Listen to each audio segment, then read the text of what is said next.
Here tonight, we have rules. Yes, before we start anything, we have rules here. So welcome to this live episode of The Question Show. Of course, I am your host, Verona Willis-Brown. And it is Thanksgiving Thursday. And we are going to go this way, that way, all sort of way tonight. We are going to call down some stuff. We are going to open some doors. And we are going to be blessing you. If this is your first time tuning in, put it in the comment that it is your first time. And let me say welcome and acknowledge you. If it's not your first time, then welcome back. So if it is not your first time, and if it is your first time, we have rules here. Absolutely, we have rules here. And the rule number one is, if you look up there, it says live in the red corner. Simple mean you are in the live audience. And if you are in the live audience, you're supposed to like and share and invite someone in so they can be in the live audience too. That's what we do here. We share. So that's rule number one. Rule number two. Have your pen, have your paper, notebook, piece of paper, whatever it is. We drop juicy contents here and golden nuggets. So it's for you to take notes. Absolutely.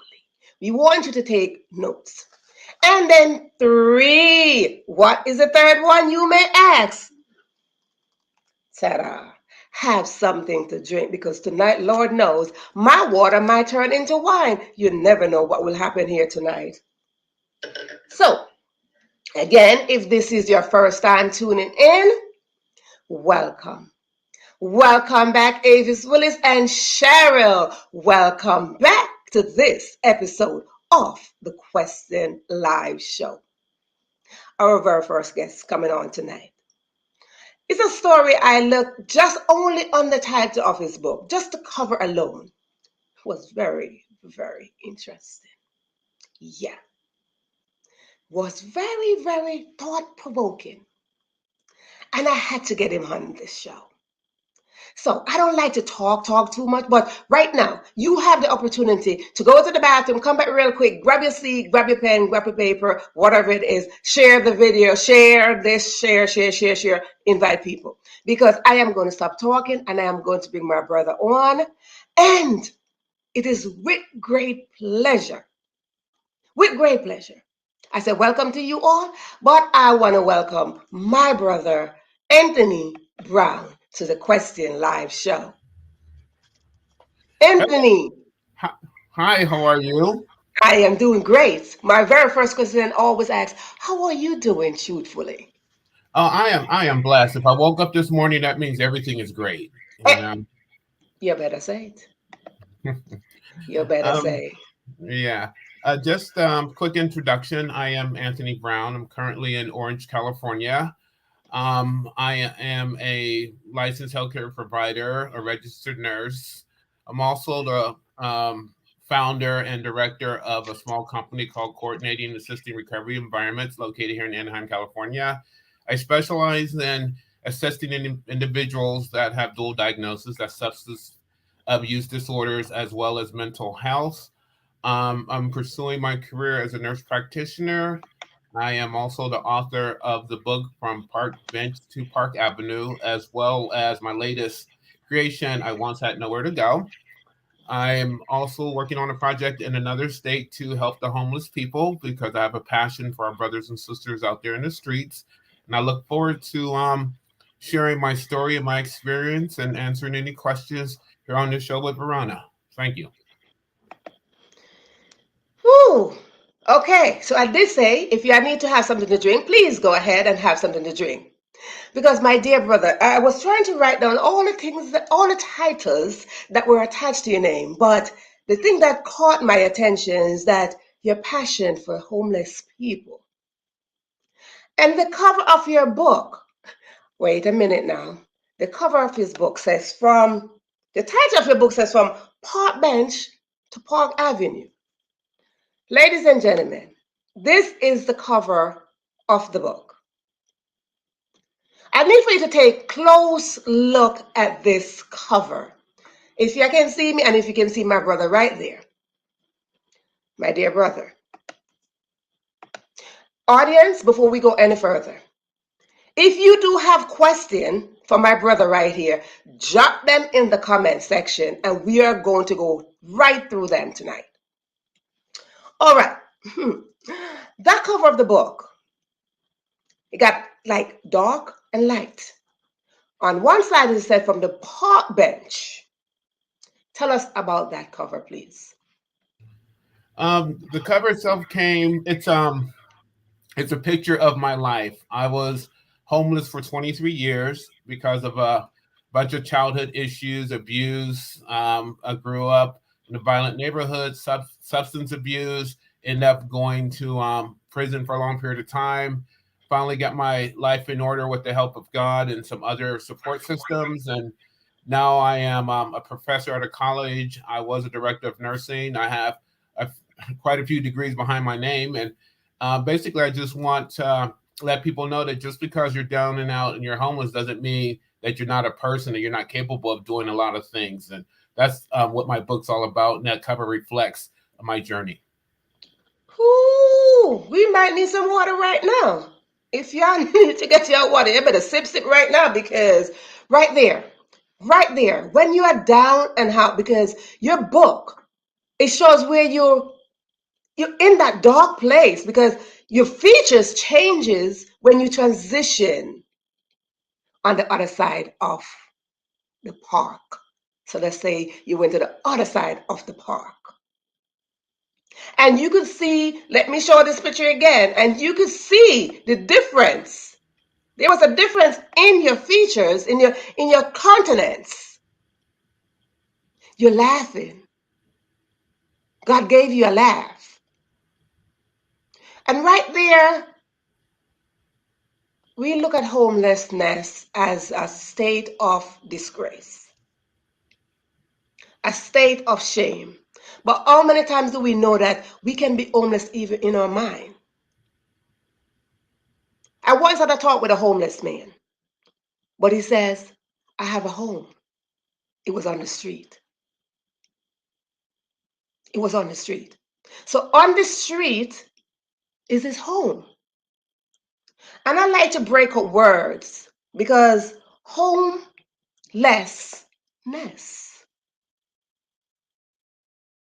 Let's look at the word in dissect here. Home. How many times we call where we dwell home? So who am I to judge you when your home does not look like mine? Who am I to judge you? If the bench in the park is what you consider home, then that's your home. The next word is less. You might have less than I do. Who am I to judge you again?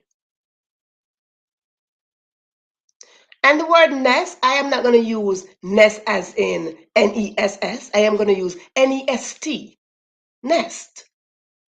Because you see, we are like birds. When we're in that nest, the mother pushed us right out. And that's what life does to us. It's put us right out there. And we have to face it. We have to face that. The mother cannot pull the baby bird back in and say, oh, wait a minute. That looked very dangerous. No. So how is it that we are dwelling in our nest? Should not define how another person is dwelling in their nest. Tell me about that moment. Tell us about that moment when you figure you're on the park bench, and if I zoom into that that cover of your book quite well, it says you're asking for. Did it says you're hungry? Yes. One of the things I wasn't very nutritional savvy. When you're out there and you're down and out, you have no money, anything will do because your body's gonna crave food. You need nutrients, and so either I had to steal or eat out of a dumpster or do something. And so holding the sign up, at least that was one way to be able to panhandle. And I can admit with complete honesty, I didn't use the money for food all the time because I had an addiction I had to feed as well. But I just wanted to represent the desperation that I went through until I finally hit bottom and reached out and asked for help and was able to turn my life around. And we sit there and we talk about we have nutritious food, but yet a homeless man is sitting there going in the garbage, trying to find something to feed himself.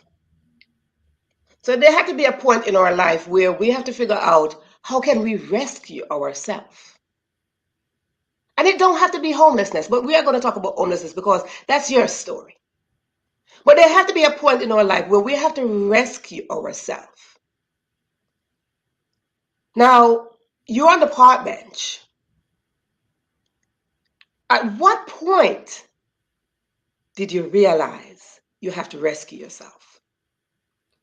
Well, there came a point in my life where for a long time, I didn't know exactly what was right, but I knew some. I didn't know exactly what was wrong, but I knew something wasn't right. Right there. Right there. Did y'all get that? Can we say that again? Yeah, I didn't know exactly what was wrong, but I knew something wasn't right. hmm And I That golden nuggets right there. Boom.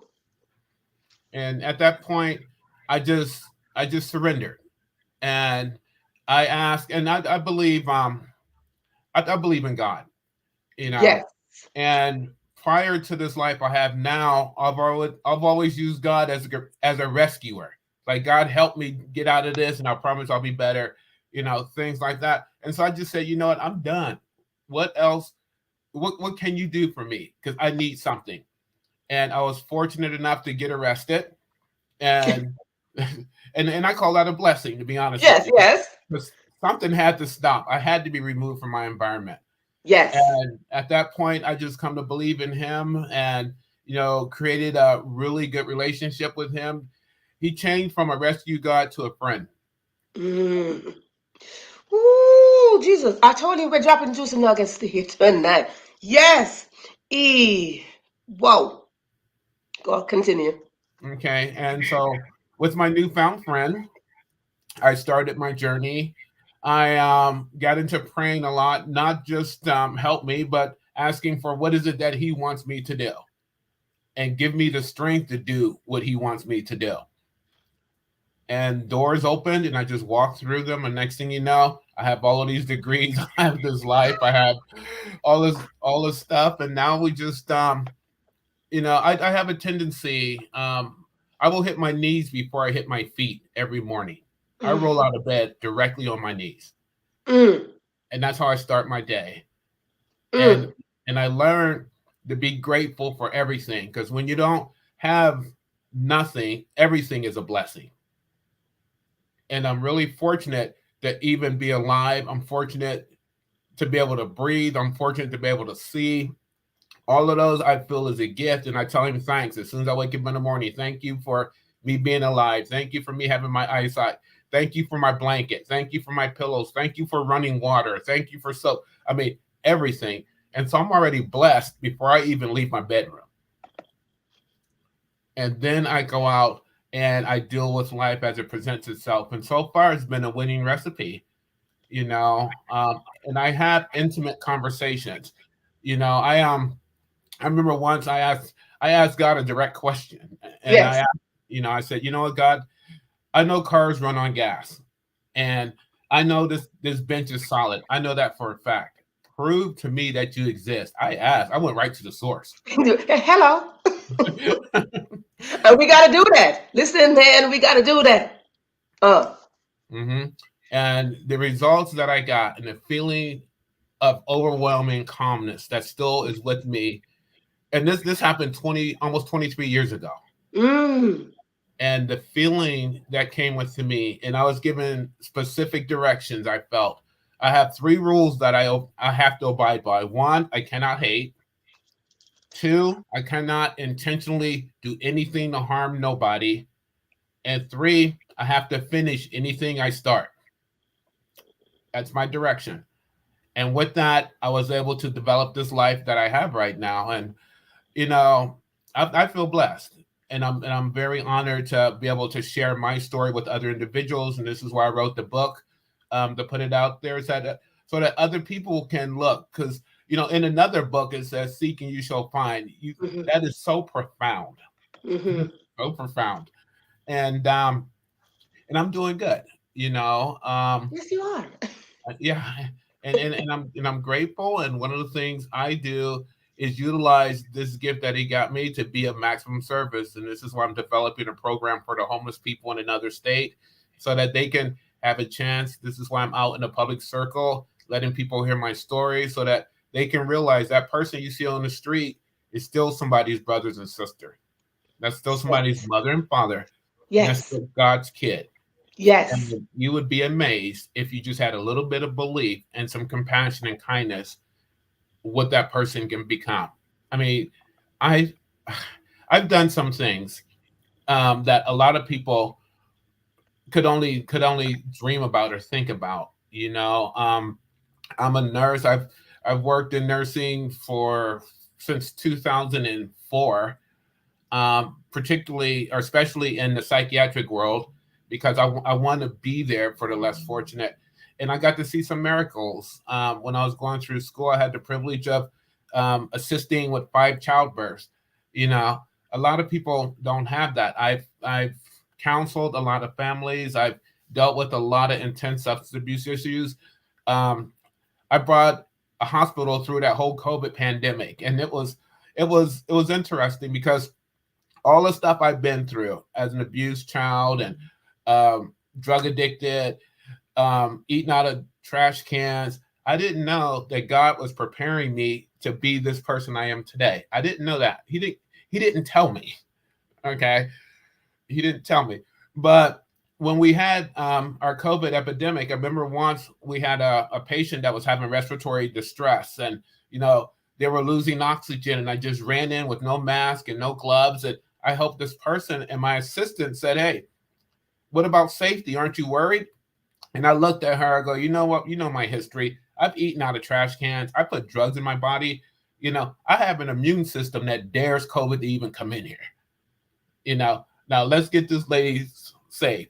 And I smile because I never knew I was being developed for this. God got a sense of humor. Yes, it does. God got a sense of humor. We have a question coming in from Kara. Kara, what's your question, honey? Oh my goodness. My brother, I celebrate you in all sense. I celebrate your strength, your courage, your perseverance. Because somewhere in that transition,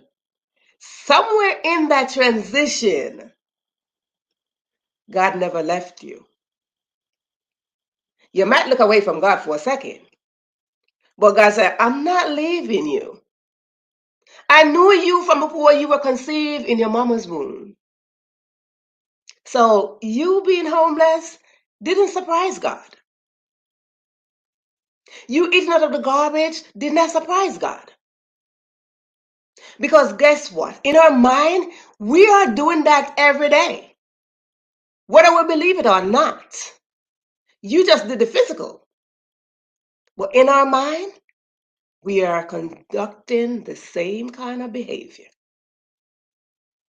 Because you made a couple points. You said you determined not to hate anyone.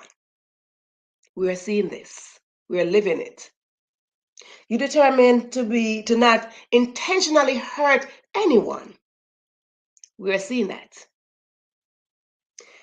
The next one is to not have an incomplete day. We are seeing this where people are going to their grave incomplete and filling up the grave, and the grave is getting richer and richer and richer. And here we are. You saying God is still in existence. God is still covering me. God is still providing for me. When I was eating out of the garbage, when I was begging, when I was sitting there with my little sign that says, I am hungry, give me some food, God was still with you. He was preparing. And what we need to consider is that when we are going through these things, let us not judge ourselves as well as let us not judge the other person. Because there's something called the process, and we have to learn how to trust the process. Simple. Trust the process. When you get up in the morning, you're on your knees. You're reverencing God. You're acknowledging God. That your common breath belongs to Him. And if we learn to come to this place and this time in our life where we acknowledge God honestly as our breath, God will be so pleased. He will be so pleased. Our job as creation from Him is to let Him smile. Just the way I watch how you transition from that in the park bench to that grin. Hi, to that grin. And exactly what we as creation from the God who created us supposed to do to God's face. Why should we sit there with our heads down? Why should we allow God to hang his head down based on our decision? He gave us an opportunity every single morning, every single day, to have that grin to his face. So I can celebrate you not only from my lips, but from my heart. Congratulating you on your strength of knowing that you had to rescue yourself off that bench, the prison cells, and everything else to find that friend into the one who stood next to you to say, I've been your friend all this time. And I celebrate you. I celebrate you for all of that. I celebrate you for where you are right now. Because only God, because if it's up to us, oh, forget it. So Cara have a question coming in. Cara question is, do you think crack pipes and needles have more benefits than problems for the homeless?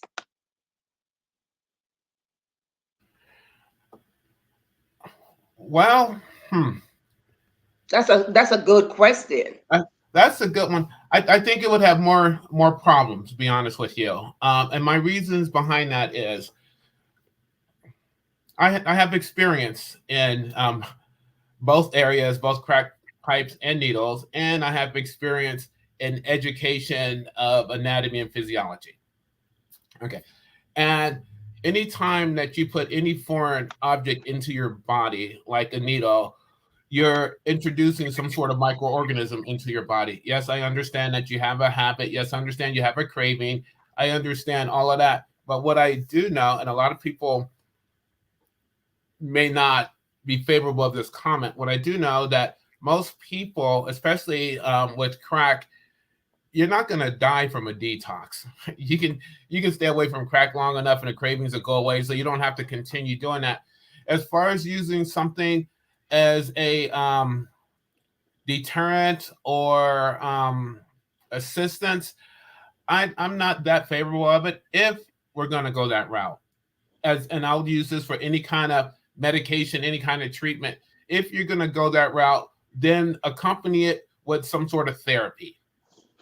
Okay. If you're going to come and if I'm going to give you a crack pipe and you're going to smoke crack, then you need to come to my group and discuss what addiction's all about. Because you can't go on forever. Your body won't go on forever. Your heart and your lungs cannot take the constant bombardment of cocaine, and you will stop breathing eventually. We have to worry about the disease portion of all of this stuff too. And so, as far as harm reduction and things like that, there's there's there's a lot of different methods and techniques we're trying these days. I believe in abstinence only, and the pain isn't going to last that long. I know, for me personally, when I went to jail, I didn't have any crack or any needles, and I did okay. I didn't die, So yeah, it's a lot of people have a lot of different opinions, and I can't say what's right or what's wrong. I can tell you what works for me. I can tell you where my life is. I can tell you where I come from, and I can tell you what works for a lot of people that I've worked with, and the methods that I use, and the outcomes that occurred. Yes. And I think she got a follow-up question coming in. A follow-up question is, why does the government pass them out? That's a good question, and I thought about that because recently there was some article or some news or something about the government's passing out crack pipes. Okay, I read that legislation. Okay, and nowhere did it say crack pipes. Okay, it said something similar to alternative smoking devices. Yeah, Okay, okay. if you want to expound on alternative smoking devices, then wouldn't a vape for tobacco be an alternative smoking device? Mm-hmm. Mm-hmm. Number one. Number two, being a former crackhead myself, if I'm going to smoke crack, you think I'm going to wait for the government to send me a pipe? No. Okay, it ain't going to happen. And because of the nature of cocaine and the paranoia, you think as a crackhead, I'm going to contact the government for a pipe? Right. So Right. there's a lot of misconception as to what's going on, and I try not to feed into that much. What I do go by is evidence based facts, and I always look deeper into the information before I tend to believe things because you can tell, and there's a lot of opinions out there. It is, and I fell for a whole lot of stuff, but I try not to get emotionally involved into anything until I get the facts. And once I get the facts, then I make a decision. And Yes. so we just have to be careful of some of the input that we get from other sources. Mm. Ooh, Lordy. Listen, and we can't say that any clearer. That by itself, it speaks for itself. Yo, I told you need to get your drink on. That's right there. Okay. Let me get out of the way. Right there is who we are celebrating tonight. And we are celebrating the other Anthony from the park bench. Because it's the merging of the other Anthony that put this Anthony in front of us right now. It's that transition that caused us to say, we can do this. So you made that transition. You made that transition and you came up nicely. So let me see if there's another question before I ask you another question. Yes, we do have another question coming in from Cheryl is asking a question here for you.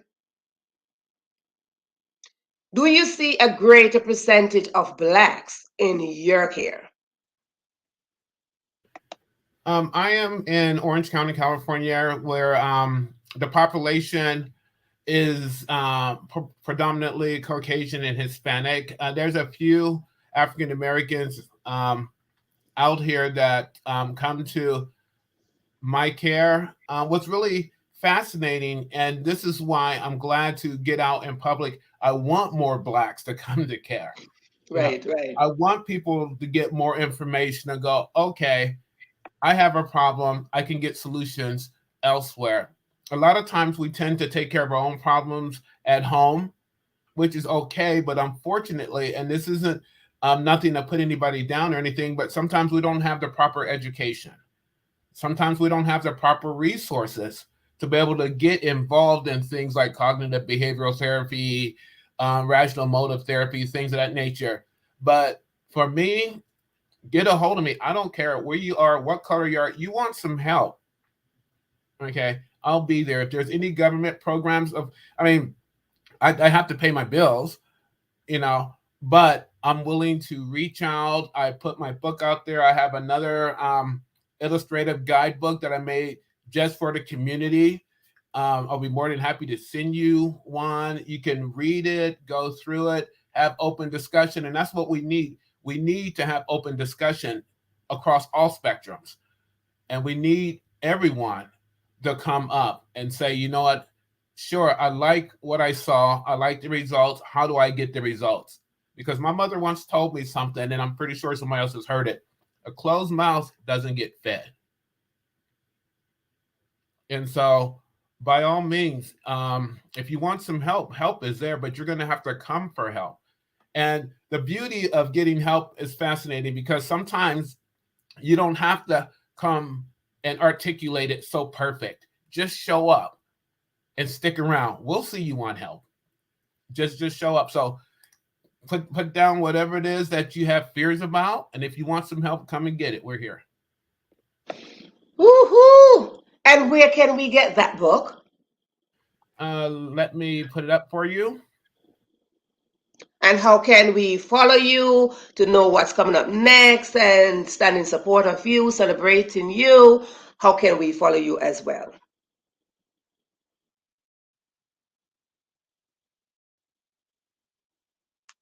Okay. I will put my my website. Mm-hmm. My website is www.anthonyhowardbrown.com. And I don't know how to put it in the comment section.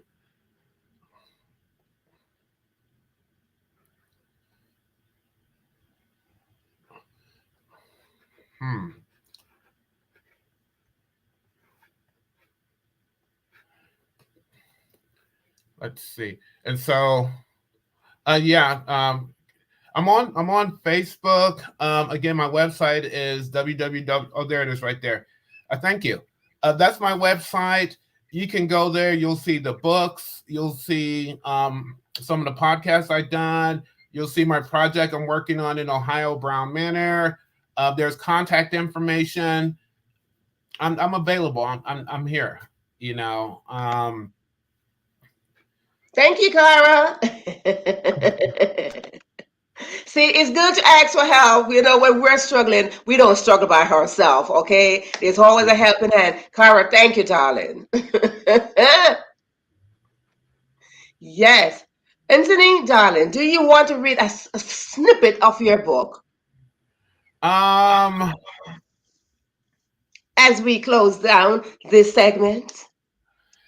a Because snippet. a snippet, or I could ask you another question. Sure, ask me another question. Okay. Okay, since you're not going to do a snippet, what word of advice or encouragement would you hand to the audience at this point who are homeless, one, physically, and homeless mentally and emotionally? Well, that's a good question. I should have read the book. I didn't know that was coming. I tend to tell people don't quit before the miracle happens. Okay, and we are all miracles, and you are gonna happen. One of the things that I appreciate the fact that I have a saying I live by: you cannot think your way into better living; you have to live your way into better thinking. Ooh. I like that. You Ooh. know, bring the body, the mind will follow, and just keep moving forward. You know, you can always. It doesn't matter if you take steps backwards as long as you're moving forward, and your life will change. Lord, I don't tell you, we are going to be dropping some stuff right here tonight. So if you're missing stuff, if you're not writing down stuff, if you're not recording stuff, if you're not sharing this live, boy, oh boy, my brother right here is dropping some juicy content. And I'm trying to keep up. You see me keep on doing like this. I'm trying to keep up, my dear brother. He's a professor, so I listen. I'm in class right about now. So I want to thank you so very much for showing up, gracing us with your strength, with your courage, with you being you, and your friend with you. Well, I thank want you. to thank you. Okay, thank you for having me. Before you go, I have a fun question for you. But before I ask that fun question, I want to let you know To my left, there is a chair, and I call that my guest chair. Now that you're here, your name is stamped onto that chair. Simply mean you're welcome to come back here anytime you want. Whatever you're working on, please don't be a stranger. Come and present it to us so I can say, welcome back home. I have an open door policy that says, you want to come home? Knock, I open the door, you come back. So I want to present you with a, I want to pronounce a blessing on you where you walk in peace. Walk in strength, walk in courage, walk in faith, and of course, walk with your friend next to you. Do not go ahead of him. Do not go linger behind him, but walk with him. When you walk with someone, you walk in the shadow. Walk in the shadow of the Almighty, because he never left you at no point, even when you were at your lowest. So walk with that, knowing that your strength, ooh, is somebody else's strength. Your story is somebody else's solution. So as I celebrate you, I am going to dismiss you for a quick second, but before I do have a fun question for you. So your fun question tonight, my dear brother, would be,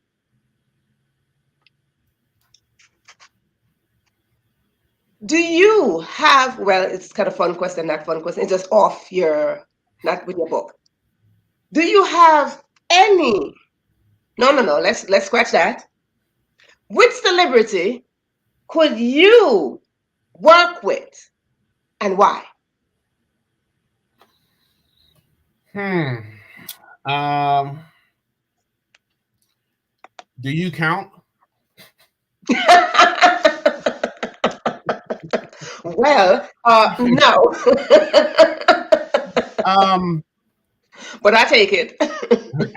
I have been doing some stuff with Dr. Drew Pinsky, and I really like him because he's a doctor. He's very knowledgeable about a lot of different things, and he has a heart for the less fortunate. Mm. I like what he's doing. I have seen him get involved in some really good positive things and some really weird controversial things, and got hit with a lot of negativity, but yet he still smiles and continues to move forward to help people. All right. So, ladies and gentlemen, as I said, this has been a segment, okay? And there would be no other way for me to close out February by having my dear brother, the professor himself, Anthony Brown, my king brother. I salute you from my heart, not from my lips. I salute you. Thank you so much for gracing us with your presence. Okay, well, thank you. Yes. So, ladies and gentlemen, oh, wasn't that something? So, now I told you this before that you must have something to drink. Here I do have my drink. Let me sip, sip, sip. Hmm. I do have my water right here, but my water might turn into wine. Absolutely. I don't know what will happen to my glass. Can you see? It is very clear. But then it might turn into wine before I bring on my next guest, or maybe after I bring on my next guest. I don't know. Somewhere along the line, it might turn into wine. So you still have an opportunity to share, share this live and invite someone into this live audience. Let us not be stingy. We are not here to be stingy. We are here to share and care for each other. So share. So our next guest coming on. Oh, Lord. Her book, Let the Church Be the Church. So if we got some church people up in here, if you are a Christian up in here, let me see your hands. Because Lord knows, I don't want to die. Be a Christian. Ladies and gentlemen, my sister coming right on up. I just, what am I supposed to say after all of this? I don't know. Drink some wine. I don't know. No, My water I trying to turn into water right here.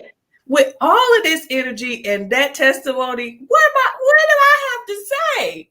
I don't know. Y'all listen. Y'all done put the pressure on this evening. You hear me? I said my glass of water might turn into wine. I don't know what miracle going to happen after we just had Brother Anthony, Professor Anthony, down grace our section right here, open the floor with this great testimony. I don't know what's going to happen with you. That man, that man said, "You are the miracle. You have happened." What? Listen, we can dismiss it that one. We can just like, yeah. Yeah, people, audience, let me tell you, I'm going to give you a quick second to breathe and digest all of that the professor said. Okay? Digest that. Sip your water, your tea, your wine, I don't know, whatever you are drinking, sip something. Because Lord knows we need to quench our thirst after the professor. Because we're going to bring him back some other time. We're going to have to bring him back because he's done dropped some golden nuggets up in here, up in here. So, my sister, whoo, my first question, Lord, let me gather myself. So, my first question always been, how are you doing? Truthfully, Truthfully, yes. the We only keep the I truth here. We want the truth here, baby. well, the only truth I have to offer that answer, and it's it'll be my answer for as long as I'm asked, and that is I am grateful. How are you? I am doing just fabulous. Good. Just I fabulous. I live in that same space, where Mr. Anthony talked about always being grateful, and it kind of I, I think the other part of being grateful for me, my reality is that I was grateful that I didn't have to have his experience to come to that place of gratefulness. Mm, Um, uh, it's a powerful testimony that he offered, and I'm just, I'm grateful that it didn't take that for me. Not that it yes. took that for him. Yes. But if gratefulness is where he ended up because of the experience, we both ended up in the same place. And I don't know if I have more to be grateful for than he does because I didn't have to go through that to get to that Yeah. experience, you know? So I was just listening. Like, I mean, I live in that place every day. Is an opportunity. Somebody asks me how I'm doing, and I get to say, I am grateful, thankful. Yes. You know, I get to And offer. sometimes we lie. Sometimes we lie. Right. And I do understand that. But I kind of live in a place of you know, uh if we believe that with words God framed the world, then with my words, me being believing that I am the image and likeness of God, then with my world, I frame my words. And so uh if I am not being truthful, I don't know it because I've said it so many times that my world produces opportunities for me to be grateful. People. Lord Jesus.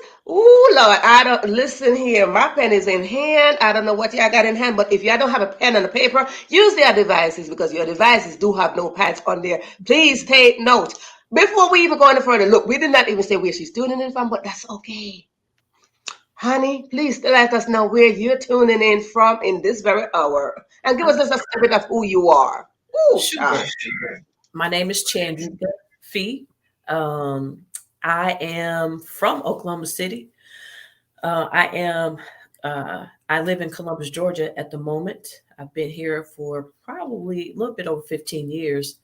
Um, I was born into a Christian family, born to ministers, and I'm the oldest daughter of four girls, and my parents are now pastors. I am degreed in biblical studies. I am ordained as well. And so, in receiving my degree and my ordination, um, I received those certificates, if you will, um, after or before my an opportunity to go and live in China. I went to China to do some missions work. I went to China to change China, and as I always say, China changed me. And I came back to the States. Couldn't fit in Western Christian religious expression anymore, and that's what inspired my book, in short. And I'm sure we'll get into more of that as we continue the discussion. Thank you. Hmm. Hmm. Um, excuse me. uh, Audience, if you do have question, of course, I mentioned that if you do have question, please put them in the comment section because I'm trying to carve out my questions right here. But I like when God set things up. Mhm. I like when God divinely constructed things. Mhm. God got a way to do things, and you just mentioned something just now. You could not fit in. And if you are still here from Professor Anthony, you will realize that he had to transition Mhm. from the park bench to Park Avenue. Mhm. Now, Park Avenue is the big thing, the big place, Right. Right. right? So, if Right. you're not aware of Park Avenue is the big place, big place. That's a big transition. So now here you are, you could not fit in. Now, almost the same thing. Mhm. You had to transition to try to fit into Park Avenue. Mhm. Lord Jesus, help us.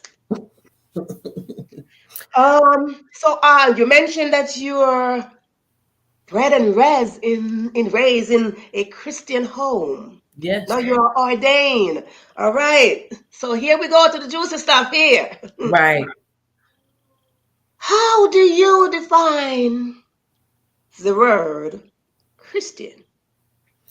Well, I don't have to define it. It has its own definition. It is to be a follower or disciple of Christ. Um, I will tell you though, in my study, uh, Jesus didn't come up with the word Christian. Neither did the disciples. Um, there were some. It was used as a derogatory word. Some folks were. I like to kind of use to kind of create an example. There were, some people perhaps sitting on the porch playing dominoes when Mm-hmm. Jesus walks by and the multitude is following him, and they said, "We got to come up with a name for these people. They're crazy," Hello. you know. And so they came up with the name Christian. And again, in my studies, the disciples did not even want to be called that. They rejected the word. Um, but after a while, they stopped resisting it and just kind of went with it. So um, I don't have to have a definition for Christianity or Christian. The definition is By um, itself. or yeah, follower of Jesus or disciple of Jesus Christ. And like I said, I like to break up words, so the word Christ is already in front. Right. The word Christ is already in front. So imagery, Right. we're in the image of Christ. Right there. Solid. Good. As Christian, at what point do you think we put God first? Or at what point should we put God first? Because as Christian, we have the tendency to do the opposite of what is required. Well, I don't I try I'm like Anthony. I try to talk about my own experience. There we go. And so for me, um, I had not prioritized God, or even the image and likeness of God that I am in the earth. I had not prioritized that over certain roles that I was playing. in Black church, which is a subculture of Christianity. So it took me going to China to finally learn to prioritize um, my authentic self as the expression and the likeness of God.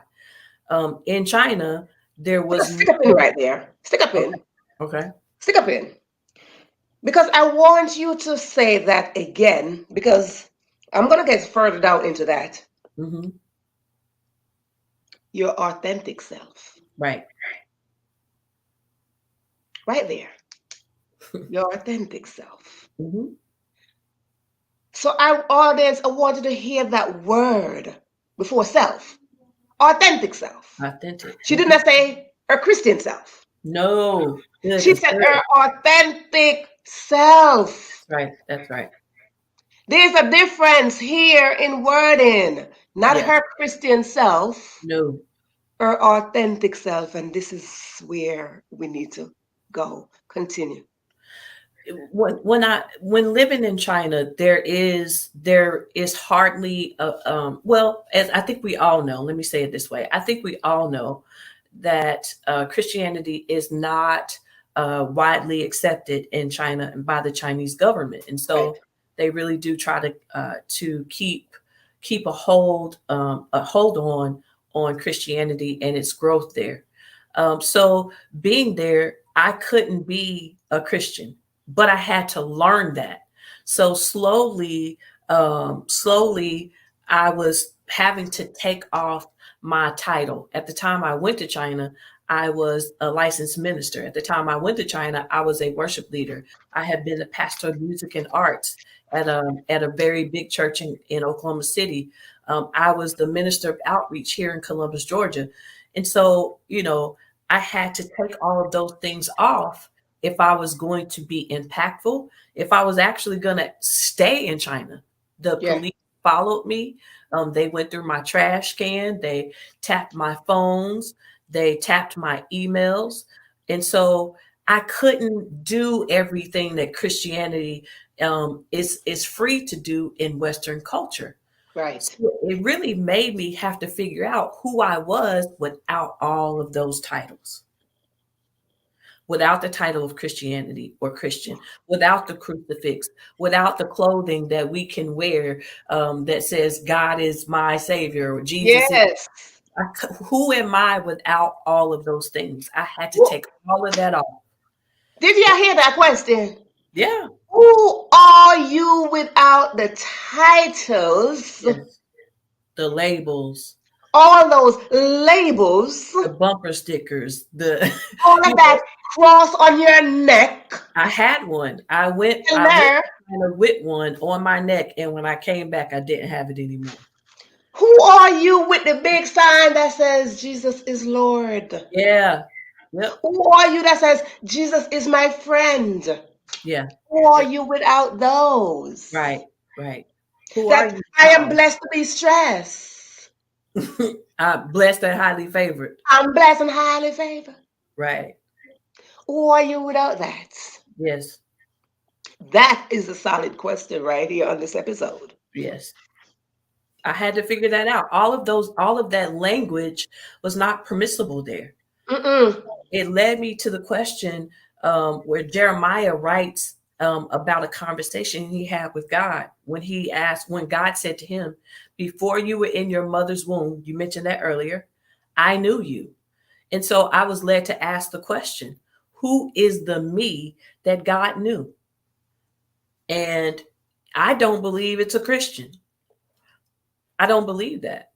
Who is the me that God knew? When God knew me before I was in my mother's womb, who is that?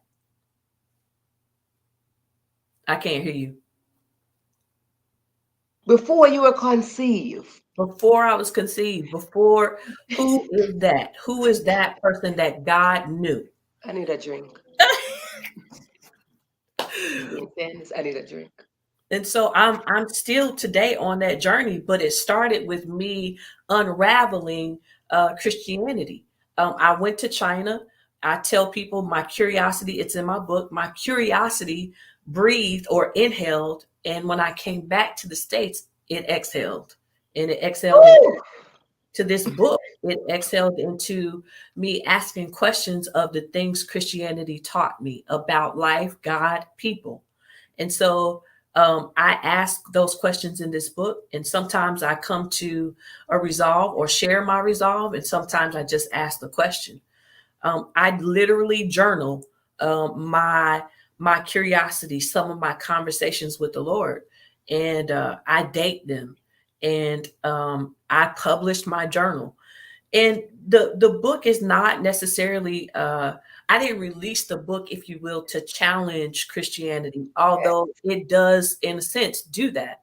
I released the book because so many of us, despite what we've been taught by any religion, have questions.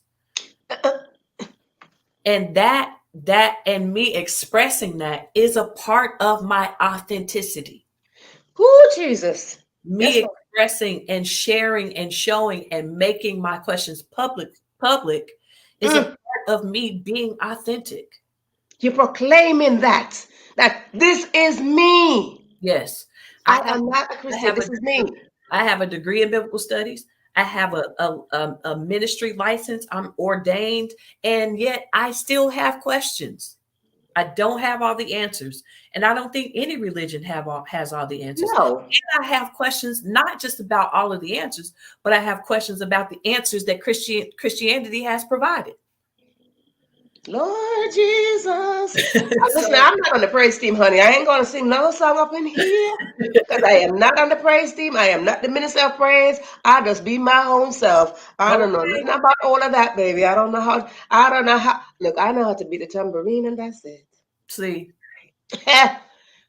Audience, if you do have questions, drop them in, because it's time for us to re-examine ourselves. Mm-hmm. It is time for us to go back to the pure sense. Ooh, that's so good. Don't make me act up. Please don't. Because it's nothing like someone really getting it. That literally is where I landed. I had to come back to what I would call maybe the common denominator. Whew. I spent 2.5 months in China after. So let me try to say this really quick. After my first year in China, I came back to the States for the summer. I went back to China to teach again for another year. The second year, we have what is called our Christmas, our New Year, then Chinese New Year. Mm-hmm. That's about 2.5 months of vacation time. Yes. And the first year of that time, I went to Hong Kong and continued in ministry. The second year, after coming back to the States, experiencing culture shock by going to church, the second year I go back to China, and I decided to, or felt led to, spend 2.5 months in my apartment reading my Bible from Genesis to Revelation. I committed to a book every day. When I finished reading, I was angry. Oh, Jesus. So much, I believe there was so much that we were doing as Christians that is not in the book. And so much that listen, I can't throw nothing over there right now. Lord Jesus. I can't throw no shoes at you right now, girl. Listen here. You know what? I'm not even going to cut you off no more. There's so much in the book that we were not doing, but then there's so much that we are doing. Obviously, it was not in the book, and so for a moment, it made me angry. When I closed the book, I had a couple of experiences. One of them was me asking God, "Now what?" Because the first thing the Lord said to me after I closed the book was, "Now that you've studied everyone else's experience, hello, I'm ready to give you your own." Hello? Somebody? Anybody? So, but then I had to ask, well, what does that look like? What is yours? Right. What's my story? Right. What's my story? Seriously. That's And a that lot is of it. that. A lot of that is in the book. Hold on, let me get there. And so the next question was, now what? And, Mm-hmm. and I believe I heard the Lord say to me, can you just love me and love people? So back to your point about purity, just the purest form of what it is to press into the notion of a God who loves. And that's it. And that was not easy.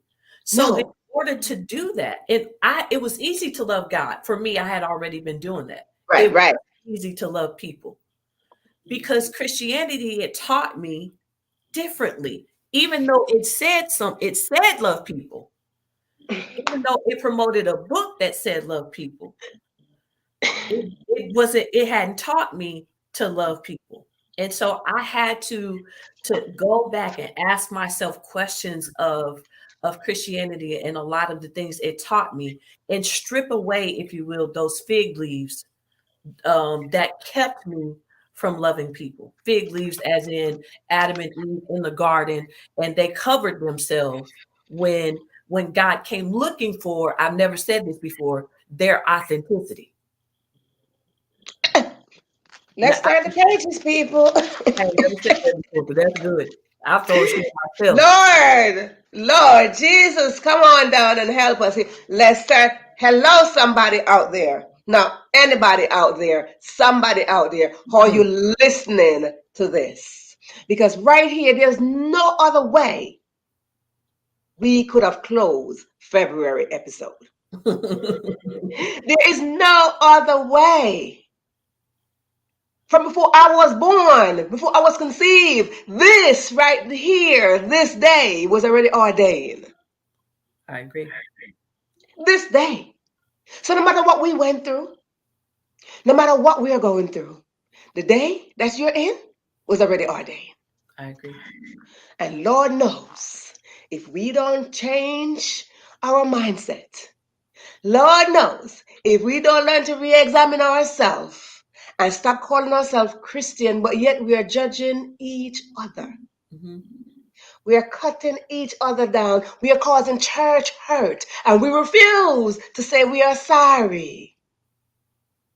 Lord, the book says, I don't want to die. I hope. How did you come up with that title, sis? Thank you for asking that. Uh, um, See if I can make a long story short. I came back from China after my second year, Yes. um, and I was struggling to adjust to Western Christian religion practices. I was struggling to adjust to that because there was no communion, there was no tithing, there was no devil, there was no enemies in my life. For 2 years, I didn't hear those things. And so to come back to that kind of mindset was smothering me. It was, I felt like I could not breathe. To come back to try to be a part of and participate in that kind of mindset. And so my perspective of God had expanded. My perspective and experience of God had expanded. And I'm trying to bring it back to a mindset that was still the same before I left. And so I was struggling to adjust again to that. And to add, though, we had a Black president when I came back. And Mm. our evangelical brothers and sisters, our particularly our some of our white, most influential evangelical pastors were they were announcing from their pulpit that they did not approve of the United States having a Black president. And so one day I was sitting on the couch watching the news, and a pastor had invited his son up to the pulpit to sing a racist song about having a Black president. And between me struggling to adjust to church again and Christian religious practice, and you know evangelicals having a hard time with having a black president, I was frustrated. I turned my television off. I stood to go and start cleaning up my apartment, went to my door to pick up a pair of shoes. And when I stood back up, I exhaled, Lord, I don't want to die a Christian. Mm. I literally stopped in place and said, that's a book. And said, I was not planning on writing a book. The Lord got a sense of humor, honey. So I started writing it. I mean, I had to ask the Lord, what am I going to write? And the Lord said to me, you've already started. And so I went back to look at some journals or some emails that I had sent from China. And Yeah. I was reading them and literally being awakened to how I had evolved from those emails. Because remember, I went to China as a Christian. Right. So, my first year, I was gung Like, ho ooh. about changing people. I had a Bible study. I had 7 freshman college students. We went through the book of Luke for 2 years. We did that until we finished. Yeah. But the whole time, unbeknownst to me, my experience of God and my perspective of God and myself had been expanding the entire time. When I come back to the States and I come back to what I've always known, and I'm just like, I'm like, oh my gosh. I can't breathe. So yeah, I saw after that I started writing when I was given the title. It's taken me probably about 13 years to write it. And To write that out. I'm still writing today because it's a journey. So it's It's a Lord, journey. You will always have story. yes. It's Lord, I don't want to die a Christian, my journal and journey to freedom. It's not over. Yes, I saw that. Yeah, it's not over. And I saw that. And with that little subtitle, Mm-hmm. I'm going to ask you this. Do you believe the church, Mm-hmm. the church does not encourage people to be their authentic self? Again, I'm going to speak from my experience. Did the church Encourage encourage you. me? All right, let's put it personally. Did the church encourage you to become your authentic self? Absolutely not. Absolutely not. I think that the church, as it has always been, was Mhm. it has probably never been rooted in authenticity. So I think it'd be difficult for, and the church has been established, the Christian church has been established, I mean, centuries ago. And Mhm. it was never rooted in our authenticity. Mhm. Um, and so no, I was not encouraged to be my authentic self or find that. You know, Right.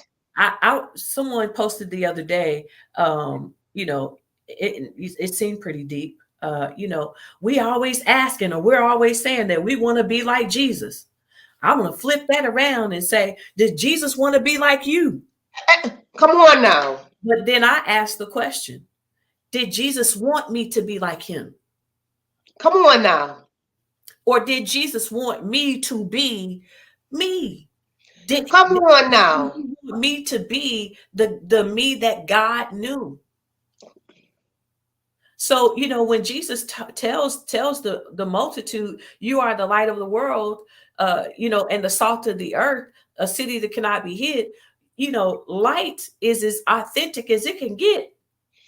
And that is light in every sense, because light in weight and light in light, Mm-hmm. both signifies freedom. Mm, Both protrude that freedom. Because when you are light in weight, you can be carried. that's so good. That's Go good. like a butterfly. Mm-hmm. When you see that light from the light bulb, the lamp, whatever, from the car, it beams Yep. right there. I always, one of the things I've been meditating on is that light cannot be broken. No, You can't grab light and break it. no. Now it can be covered. But when It's it's still light. covered, there's still It's still gonna be a resonance somewhere. No matter if you turn off your light right now, there is gonna be some form of shadow of light yes, coming sitting from there, somewhere. Yep. no matter what you do.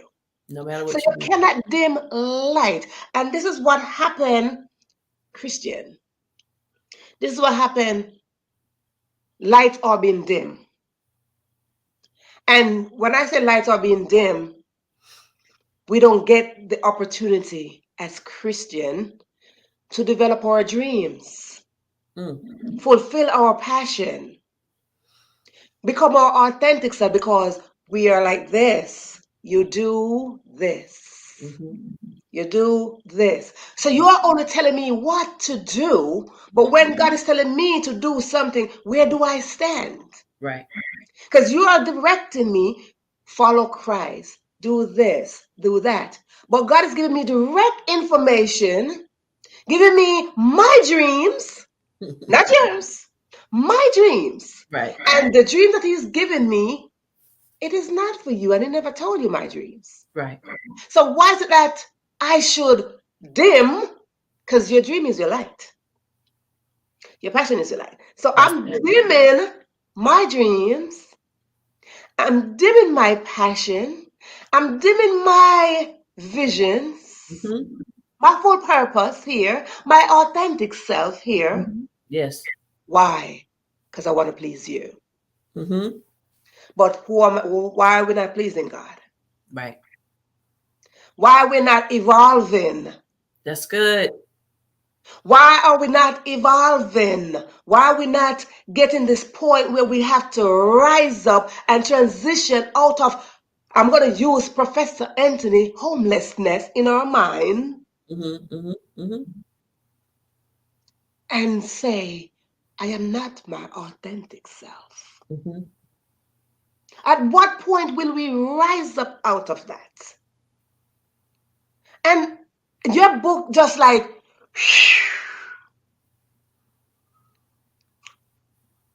you can't. I don't know who could convince me that God is not bigger than Christianity. hello.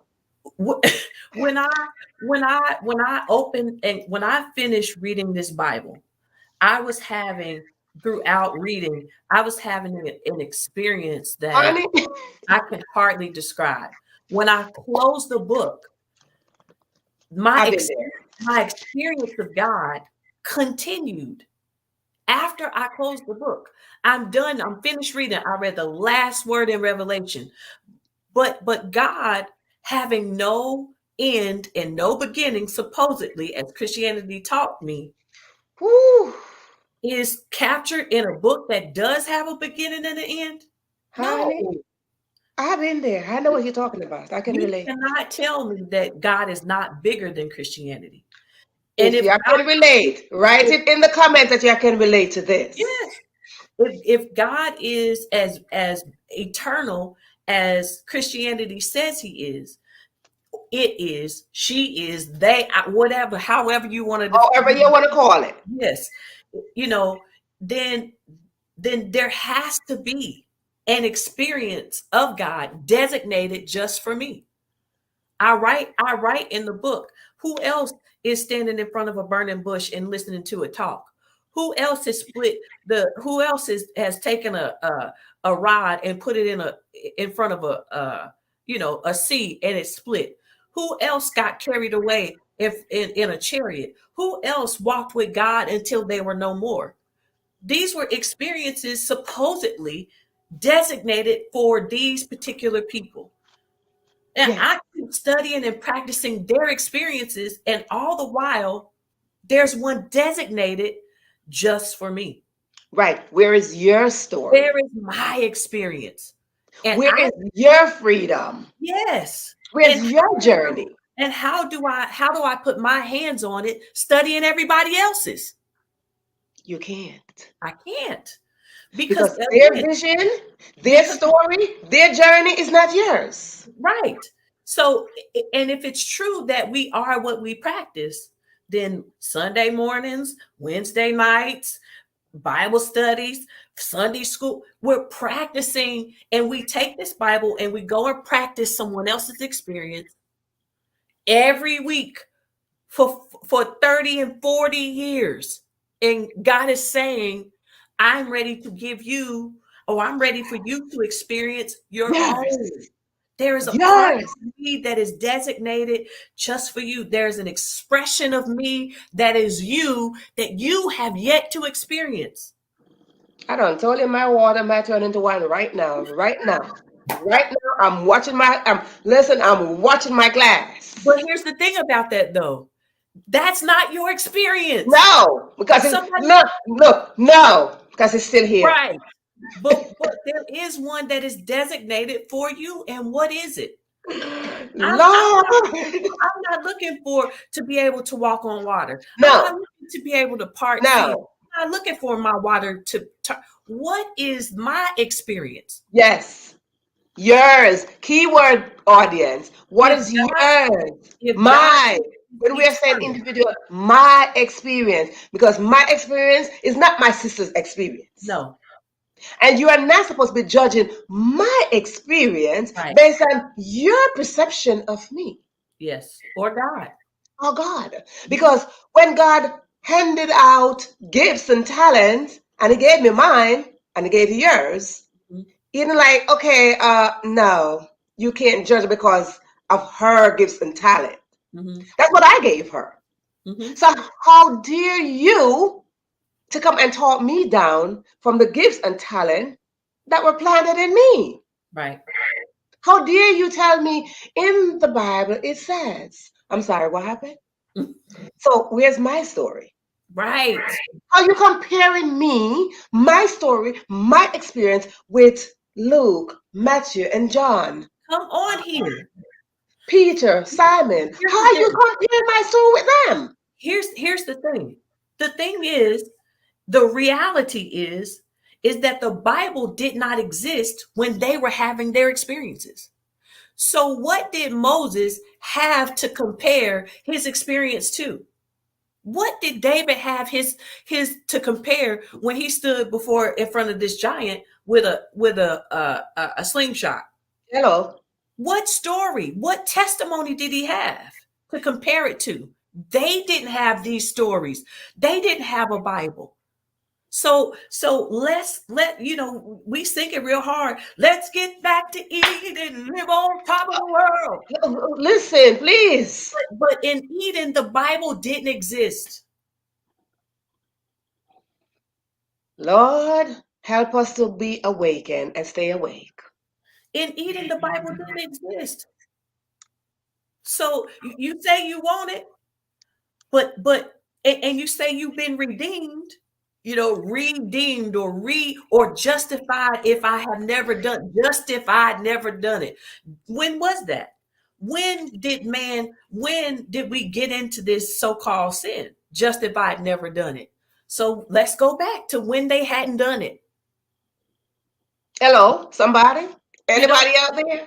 Listen, and go there and put yourself there and see. There was no Bible there. There's no Sunday school. There's no churches. No, absolutely not. None, nada, zip, zap, none. And it was in that state of being that God supposedly, because I don't know that God actually came, but the story says that God showed up in the cool of the day. It was in that state of being where there was no church, there was none of that. In the open. It was just open. Yes, Lord. Free. It was in that state of being. So I'm on that journey of finding out again the me. Who is the me that God knew? Absolutely. And manifesting as that person. And every day, that's what's supposed to be happening, because every day that God opened our eyes and gave us new breath, because every day is brand new, we're supposed to search for that.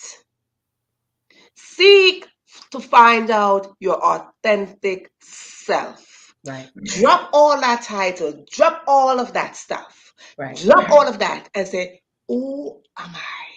I heard that question years ago when I was doing my undergrad. And it took me a while to answer that because I was going by the titles. Come on. I was answering that one question, who am I? And I was only adding titles.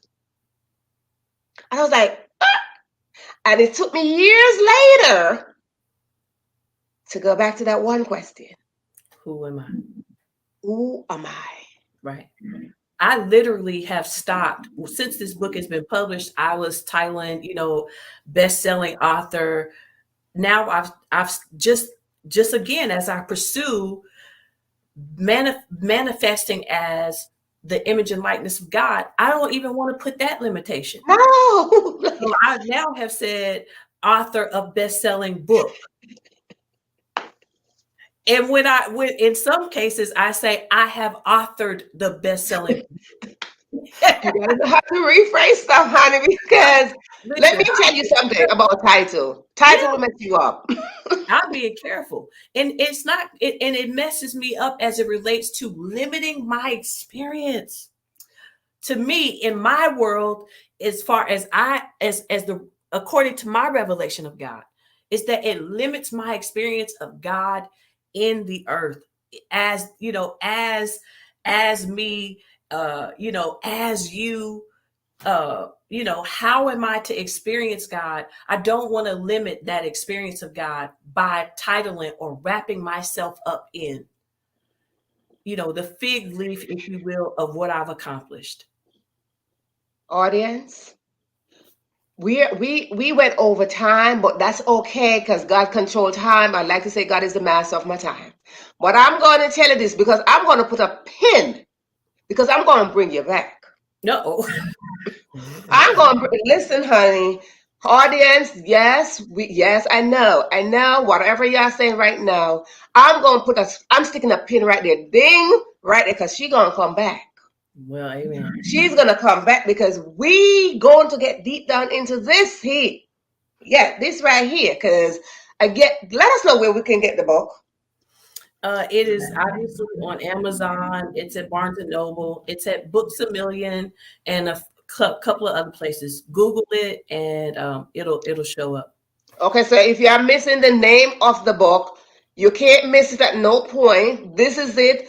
It gives a lot of imagery that we are familiar with in the background, so you can't miss it. Please get out there, support my sister here with this work, support her with the book, get the book. We can have a book discussion after you finish reading the book, but my whole thing is for everyone to go out there and seek, keyword, seek, to find your authentic self.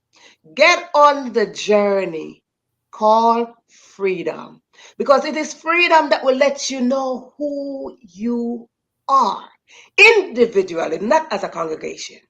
Individually.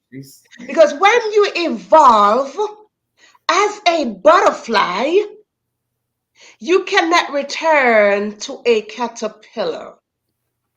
So I am going to leave that just right there. Show us the book. And if you want to read a section in there real quick. Yeah, I can. I have to show you this, but okay, so we're not going to read, but there you go. All right, praise the Lord. Thank you, Jesus. We are going to leave the show here tonight. We are going to get out of this episode here because Lord knows what's going to happen here tonight. Again, audience, you heard what I said. My sister, my queen sister here. Listen, honey. I can't thank you enough for gracing us with your presence right here. Closing out February. Audience, this is a question for y'all. What would Jesus do? Anyway, my dear, to my left, there is a chair. I call it my guest chair. Your name is stamped onto this chair. Simply mean you're welcome to come back anytime you want. My door is open, or if it's closed, just knock and say, can I come back? I will open the door and say, welcome back home. This is your space. This is your home. So as I send you off into the world, into your space, into wherever you wish to go, I send you off in love. I send you off in peace, prosperity, success. But when you do these things and you achieve all these things called peace and love and prosperity and success, reach back and get someone on the journey with you. Let them create their own story. But every time we go through life, we cannot go through life alone. We always need someone else with us. So reach back, grab somebody, and carry them on the way called success with you.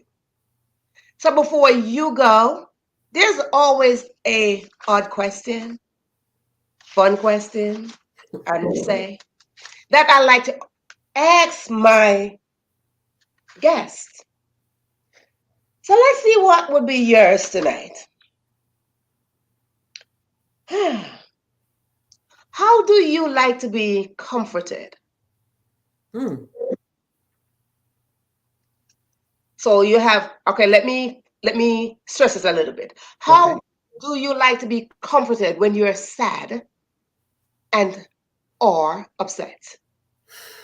Prayer is a good place for me. Either prayer or sleep. Take a good nap. Um, but in even in posturing myself to take a good nap because I am Yes. either upset or sad, I'm praying on the way. So prayer is a good place for me. I enjoy corporate prayer in Opelika, Alabama, where I have some friends who pastor.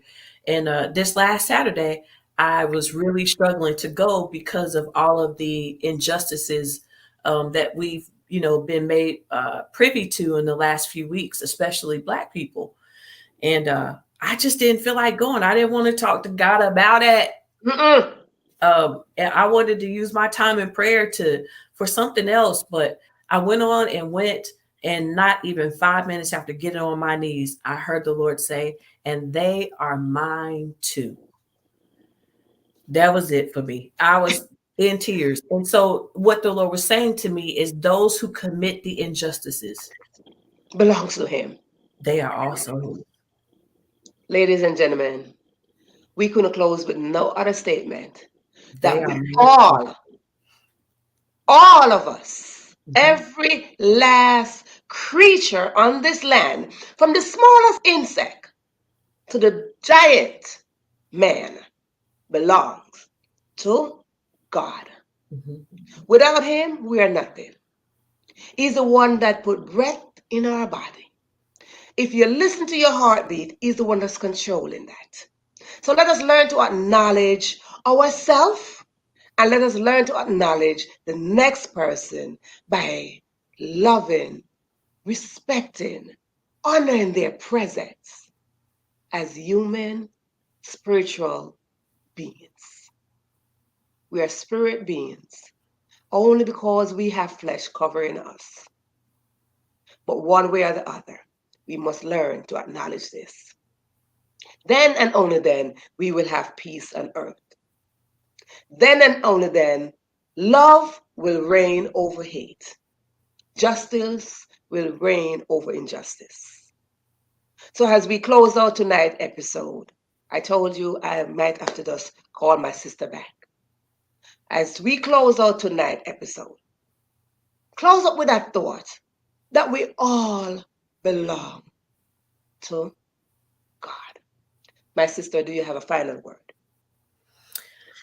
We all belong to the Lord, and they are mine too. From Putin to Donald Trump to Barack Obama to myself, my family, our neighbors. We all belong to God. That's what I believe. That's what I And believe. look, and that's my story, and I'm sticking to it. Amen.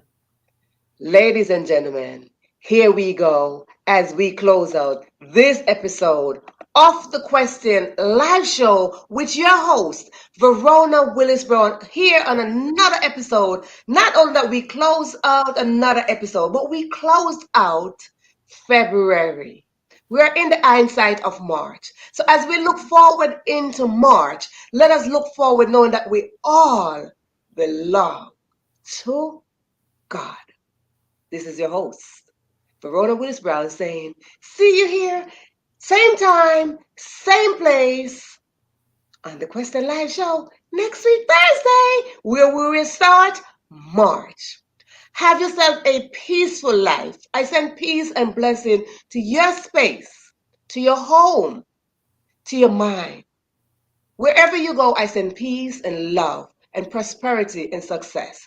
Remember, if you have a story, you have a book, work in progress, bring it here so we can work together, create together, build together, grow together, but most of all, support each other.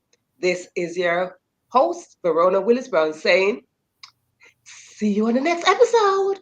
Thank you all for tuning in, and we'll see you again